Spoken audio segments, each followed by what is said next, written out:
The recent Subnautica and Subnautica Below Zero 2.0 updates mark the end of an era full of game-breaking glitches and bugs that have persisted throughout both games for many years now. Or rather, that's what the developers tried to do. This clip, I kid you not, was recorded not even 5 minutes into my playing of the Subnautica Below Zero 2.0 update for the first time. But as if that wasn't bad enough, this next clip was recorded around the same time while playing the Subnautica 2.0 update for the first time. I'll explain more about what's happening here later on, but in today's video, I'd like to take the time to commemorate many of the hilarious glitches my viewers and I have experienced over the past year or so, while also reminding all of you, and especially the developers, that, well, they definitely missed a few.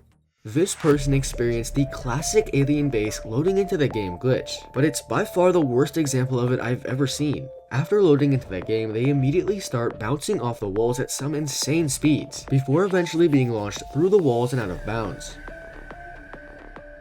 After some time, they fall all the way through the Sea Emperor's aquarium and into the empty void below.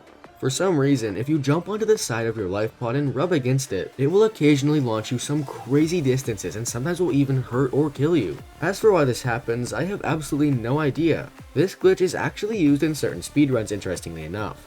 Sticking to the theme of weird launches, if you place a Pathfinder node, jump on top of the node, and then jump directly onto a foundation without touching anything else, upon clearing all of the nodes, you will be launched incredibly far at some ridiculous speeds. This is by far the most consistent launch glitch I have ever seen and is actually so fun to perform. These next clips occurred while I was playing Subnautica Nitrox, the multiplayer Subnautica mod, with some friends. In the first clip, I just kind of fell out of the Cyclops, but in the next clip, my friend got absolutely launched, which got us all laughing. Perhaps one of the most haunting experiences in my many years of playing this game occurred while my friends and I were posing for a thumbnail once again in Subnautica Nitrox. We were just kind of sitting there waiting for the picture to be taken when all of a sudden a massive peeper appeared in the Cyclops, before disappearing a second later. Needless to say, it surprised all of us and still confuses me to this day. Why on earth was it so big? And you want to know what else is big, multiplayer, and incredibly fun? The historically accurate, cross-platform World War II shooter, which also happens to be the sponsor of this video, Enlisted. Enlisted is a dynamic, action-packed, first-person shooter game, set during the Second World War. Featuring hundreds of unique firearms, Enlisted allows you to participate in the most significant battles of the war, such as the miraculous invasion of Normandy and the Battle for Moscow. Enlisted also features a large variety of armored cars, tanks, and planes, with new vehicles being added all the time. My favorite part of Enlisted is by far its historical accuracy, because it allows you to actually experience what it was like to fight in World War II. And to make things even better, Enlisted is available for completely free right now on PC, Xbox Series X and S, PlayStation 5, and any of the previous console generations. Download and play for free right now using my link in the description and pinned comment to get 3 days of premium time as well as several orders for troops and weapons. I found this random boomerang stuck in the ground near a wreck. He was just kind of sitting there, slowly rotating, and kind of looks like a Minecraft block, to be honest. One of the weirdest clip submissions I've ever received is of this sand shark that appears to be rapidly shrinking and growing in size at random intervals of time. It likely has something to do with the fact that it was stuck in this wreck, but this still has to be one of the most bizarre yet hilarious occurrences I've ever seen in Subnautica.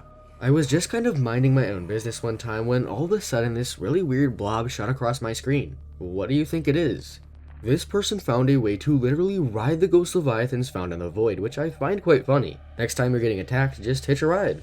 You can bring basically anything, including any creature that will fit inside of your base using a moon pool and a propulsion cannon. The fish will still swim around as normal, which can be pretty fun to mess around with. One time, one of the creatures actually launched me outside of the base, allowing me to walk around as if I were on land.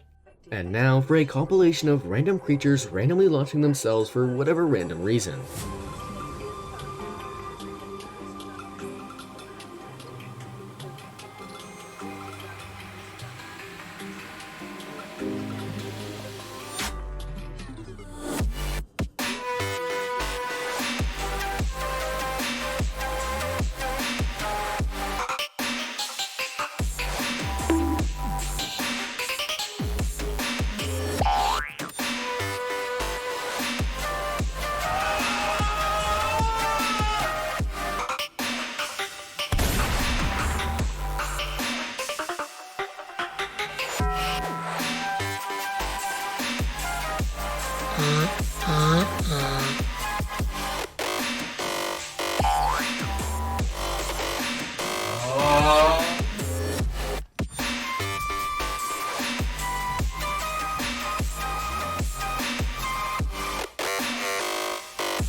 Every once in a while messing around or recording footage for my videos, I'll teleport to the very center of the world. And once I get there, I will occasionally notice some very weird things sitting there completely frozen. I've seen several peepers, a literal aquarium for some reason, and even a fire, which was pretty funny since there was just a patch of fire burning on top of the ocean. Nothing abnormal about that.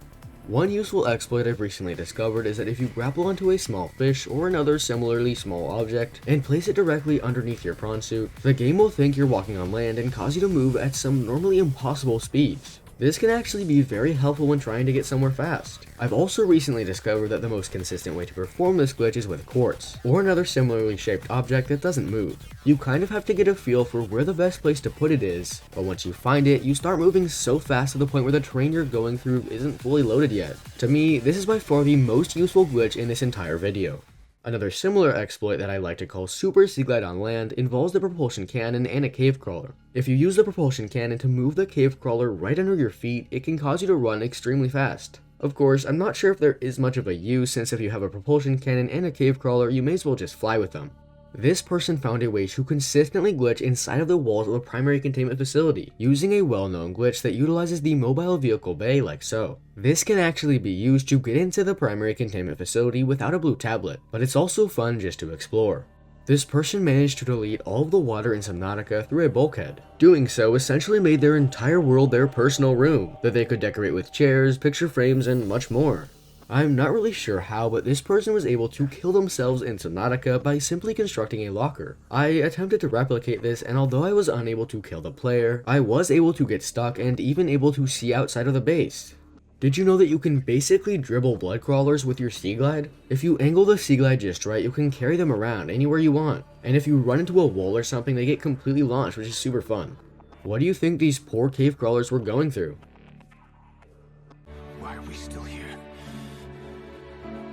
Just to suffer? One funny thing you might have not noticed about Subnautica is that if you go all the way to the bottom of a thermal vent, you'll find tons of cooked fish and more fish getting cooked by the second. It's a pretty easy meal if you're willing to brave the heat. The same thing happens with the lava in the lava zones as well, but on a smaller scale. This stalker wanted to kill me so bad he swam all the way through a wall just to get me. A similar thing happened when I was about to kill this crab squid.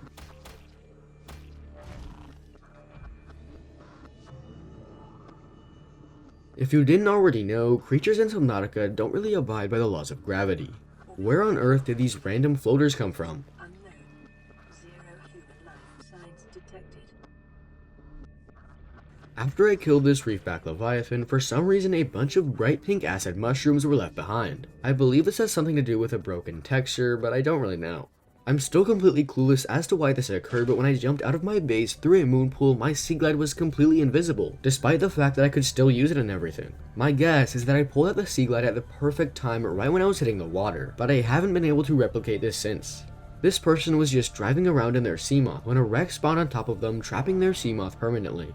One time while I was attempting a speedrun, I managed to completely softlock myself on a mobile vehicle bay. I was completely unable to move or do anything else, and I really have no clue how this happened. Another time, doing the same speedrun, I glitched myself so that I was entirely unable to launch the mobile vehicle bay, even though I was in water. This was also a softlock in a way, since you aren't able to beat the game without the mobile vehicle bay.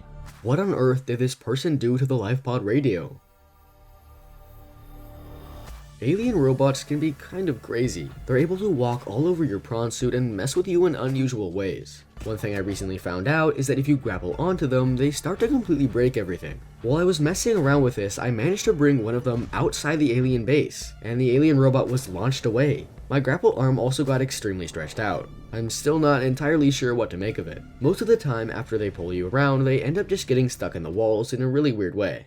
On the topic of grapple arms, I was somehow able to stretch my grapple arm and make it all the way to the Sea Emperor's aquarium, while my grapple arm was still stuck in the main room. I don't think the game liked this very much.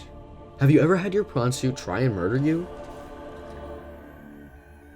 Throughout my many years of playing Subnautica, I've encountered some rather strange resources. I've seen outcrops that are entirely unable to be harvested because they're either behind a visible or invisible wall. I've seen outcrops that are floating in the air attached to nothing, and I've even seen items where, despite slashing them with my knife, they don't allow me to pick them up. I believe this is all just a developer oversight, but it's definitely frustrating to encounter when you're looking for a very specific resource. While exploring the lava zone, I ran into this really weird rock structure that only appeared while I was right next to it. I'm not really sure what it was supposed to be. One weird detail about Subnautica is that you can actually find a purple tablet beneath the ground in the mountains biome, which can only be accessed through various glitches. We're not really sure which developer decided to put this here. Now finally, to end off the video, if you close the PDA right before beginning the ending Neptune rocket cutscene, so that you initiate the animation where the player is bringing up the Sea Glide, your arm will completely break, making things look very weird while also kind of destroying the significance of the event. Throughout this video, I've kept track of whether or not each glitch has been patched in Subnautica and Subnautica Below Zero's 2.0 updates. As it turns out, there are a total of 4 glitches which have been patched, there are a total of 15 glitches which have not been patched, and there are a total of 16 glitches, which I have been unable to determine whether or not they have been patched due to their nature. As you can see, Unknown Worlds, you definitely missed a few. Be sure to download and play Enlisted for free right now on PC, Xbox, and PlayStation using my link down below, to not miss out on the free bonus that's waiting for you there. So what are you waiting for? Thanks so much for watching, I hope you enjoyed, and I will see you guys in the next video.